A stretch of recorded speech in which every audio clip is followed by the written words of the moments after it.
Who else remember that legendary football game? That glorious game. So glorious that even I, someone who is not a fan of football, remember how fondly the game was. No, I didn't watch the game, but I heard about it. The game between India and Nigeria. Welcome back, guys. This is Madness in Nigeria Living, and I'm your host, Gisi. That football match is just one of those very interesting games. The game ended, I think, 99-1. Don't Google it, you won't find the game, but it was a beautiful game between India and Nigeria. And as at then, Indians were shitting with magical tricks. They could turn the ball into lions and different things. And they said if Nigeria could score one goal, they'll win and they'll stop playing football. And the game went on. Nigerian players were dying, but Nigerian players kept on till eventually someone scored one goal and we won. This is one widespread hoax that is all over Nigeria. Where exactly it started from, I'm not sure, but I do know everybody knows this story. And if you don't, I'll be surprised how come you don't know this story, because it's so widespread. Now, why do stories like this exist? That's the thought process for today's episode. Why do stories like this exist? I actually did a survey, I think 2 months ago, about lies we heard growing up. I asked different people, they told me different lies. Some lies were very fascinating, some were a bit more interesting because they all had a couple of things in common from one environment to another. Some were literally the same lies, they just changed little tiny details. Some were brand new lies that if you have gone to that place, you understand why a lie like that will be widespread there. And I started thinking, why did they lie to us so much? And that thought process led me to more lies, and that's one of the most beautiful things you can think of. Just going, flowing, saying lies, and then wow, you're motivated to tell the truth, I think. Okay, so my truth. This episode will contain a lot of lies. I'm not going to fact check. If I'm lying and you find that later on, good for you. The point for this episode isn't to deconstruct lies. The point is to see the importance of lies to a society, or at the very least to the society we grew up in. So one of the first lies that I find particularly interesting. Oh, let me go back to the previous lie of the Nigerian football match. I cannot say for sure what started that hoax, but it's widespread, and in making my research I also found out that there's a variation of that hoax in Ghana and Cameroon. So that's one of those interesting hoax. But my belief is that lie was told and propagated in a way to push the Nigeria spirit that against all odds we persevered and we played on and we went on going to the very end and we won. At least that's how I want to believe it was for other people. Was it really like that for me? No. That's the lenses I'm going to look at other lies. Understand the lie, put it in a context and see what moral lessons one would have gotten from those lies. And one of those lies here was, if you walk under those lines they used to hang clothes, you become shorter.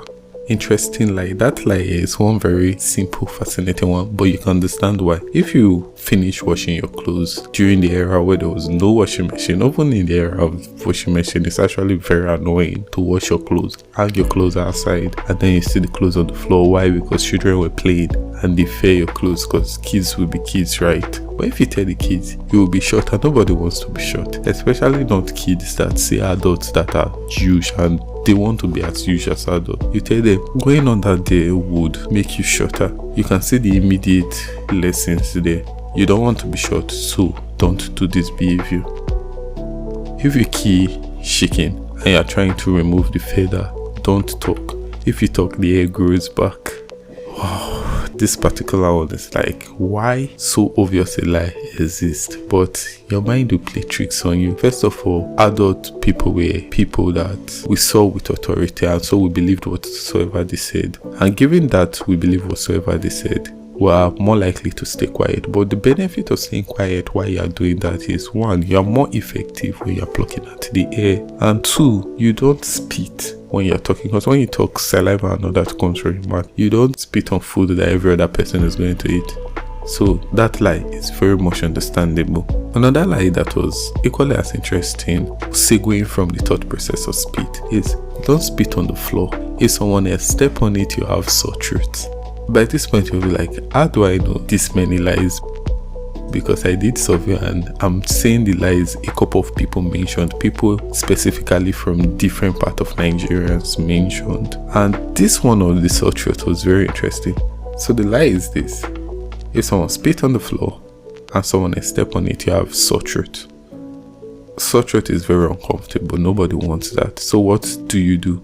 If you have someone who have the habit of spitting on the floor, when you are done spitting on the floor, you use your leg to move sand to cover up the spit. And the thought process, I believe that one is also equally clear. You have sore throat, you don't want sore throat, so you cover it.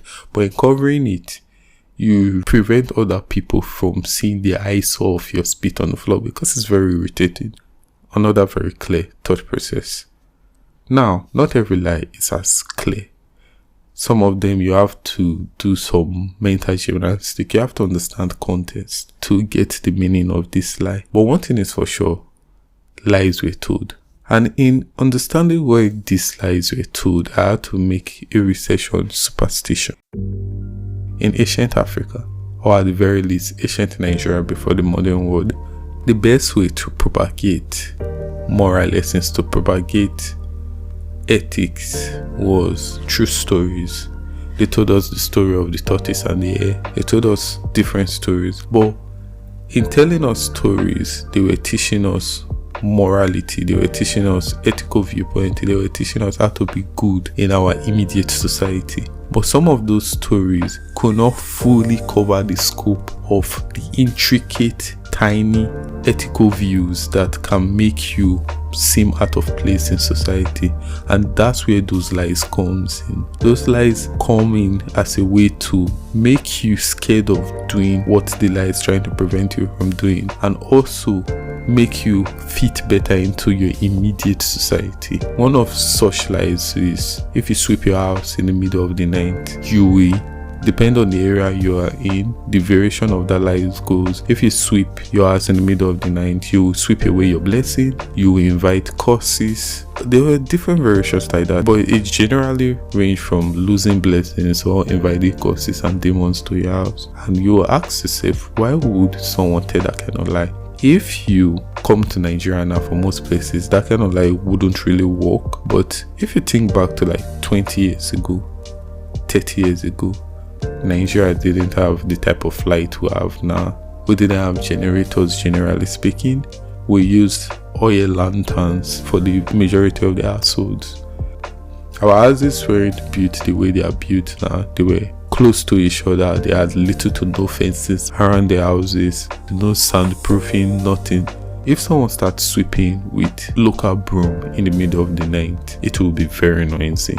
And the scratching sound from sweeping has to be scary for every other person that will have to experience it, especially someone who doesn't sleep deep. That sound, that fear in the middle of the dark is unacceptable. And so what do? You tell a lie that will prevent someone else from doing it in the middle of the night. There's no harm done. The person can always sweep in the morning. Every other person can sleep in peace, not scared of demons. And that's the beauty of these lies. There's the, as a boy, you shouldn't touch a girl, you shouldn't kiss a girl because you impregnate the girl, which made a lot of people abstain from sex for the longest of time. All these lies have their benefit. You can see their moral lessons. You can see why, in fact, I'm not going to call them lies. You can see why these stories are important.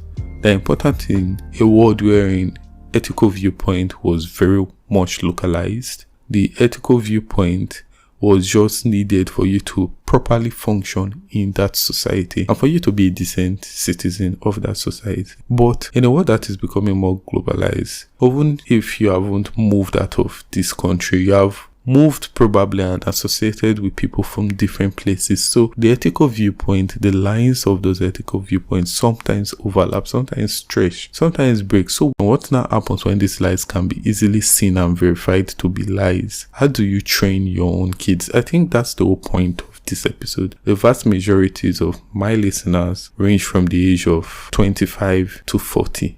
So you're either at the age you already have your kids, or you're at the age you are thinking of having kids. What happened? Are you going to follow the same format? Are you going to tell your kids harmless lies like if they swallow orange seed, the tree will grow from their head? Are you going to tell those lies? Or are you going to learn the lessons those lies were supposed to learn and find new ways to communicate these lessons? Because for one, if you are giving birth to a kid right now, it's very easy for them to go to the internet and check and verify that lie. So saying you cannot control the information, how are you going to go about it? Our generations had lies. Quite alright. I don't believe the lies can work for the next generation. At least the lies for the next generation has to reflect the reality of right now. Maybe you find ways to use Google to tell you lies. Maybe you create fake Wikipedia pages. But ultimately, learn the lesson. The lesson here being, you have to be a decent citizen. You have to understand the morality of the environment you are in and know when to apply a particular morality, to understand that this is what you ought to do, this is the good thing to do, this is a bad thing to do, and understand that the reason for it being a bad thing is because of what it does to others. That's the moral viewpoint. And when you can communicate that moral viewpoint to the next person, the lies might not be necessary. But since it was difficult to do that then, the lies were very important. So that's it for today. A very concise episode on the importance of lie to the Nigerian society. And moving forward, maybe we should tell more truths. Maybe we should tell more lies. I'm not here to judge the morality of it all. If it's working in this case scenario and making us decent citizens, then we should go with it. That's it, guys. Thanks a lot for coming back again. Love you.